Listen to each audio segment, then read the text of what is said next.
What's up, guys? I hope everything's going well for you all out there. I want to thank you as always for stopping by the channel. Today we're talking about this new crime drama coming soon to video on demand. It's called Shooting Heroin, written and directed by Spencer T. Folmar. The story in this one follows this small Midwest town that has seen an influx of heroin and other opioids crippling their small community. And despite law enforcement awareness, the problems and the loss of lives are increasing, which causes a small group of citizens to basically make it their mission to eradicate this epidemic by any means necessary. Now, I'll be the first to admit that small budget indie movies can often be a little hit and miss in terms of entertainment. Sometimes they don't quite come together from the writing side. Other times the performances may hinder just a bit of that intended mood that the film is trying to capture. And sometimes simple budget limitations can just get in the way of creative ambition. None of which, however, were issues that Shooting Heroin dealt with, in my opinion, because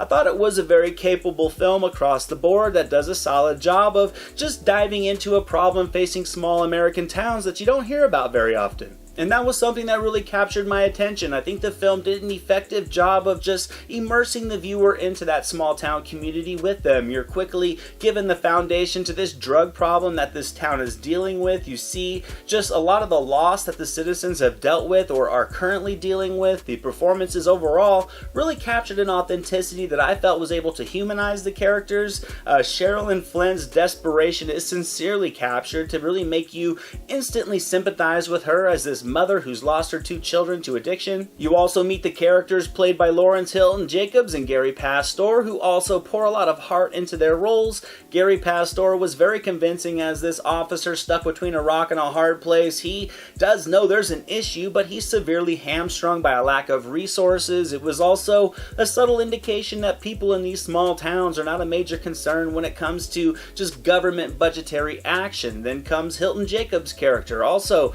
a guy who really breathes a lot of life into this character that was just fed up and ready to make a change. He brought a great range of emotion to the film as well that just had a realism to it that really can just connect to the heart of the viewer, in my opinion. In a smaller role, I felt Nicholas Turturro also made a nice impression as the town reverend. I mean, with his expressions alone, he's so good at being able to just foreshadow the storm that's brewing amongst the community as the story progresses, which leads us to our lead performance from Alan Powell, one that I thought did deliver that just raw intensity that fit the emotional beats of the plotline nicely. It was a role that I think could have easily been overacted by many and really just felt a tad theatrical because of that, but Powell really grounded the character. This man had recently lost his sister, and it just resulted in erratic behavior, some rage-filled outbursts, and some rash decision-making, and I thought Powell was able to land all the complexities of the role very effectively. The progression of the story doesn't try to do too much. It doesn't try to amplify its message or over-embellish it for the sake of cinematic intrigue. To me,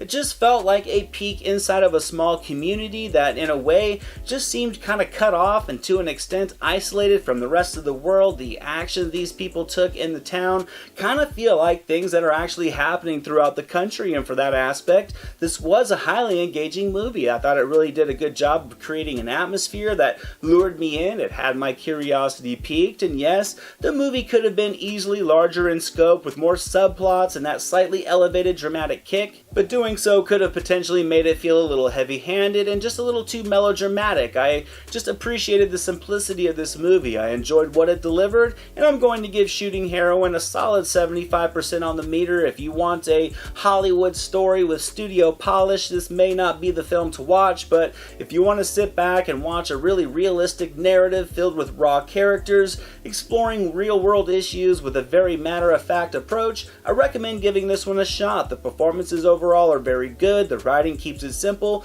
and it will leave you thinking after the end credits roll. Thank you so much for watching this video, guys. I hope you enjoyed it. If you did, drop it a thumbs up, leave a comment below. I'd love to talk movies with you guys. Share it with your friends, and without question, hit that subscribe button and the notification bell so you can never miss a video. Here are some links to some recent reviews just in case you missed them. All my social media links and the link to our official website are down in the description below, and I'll catch you next time.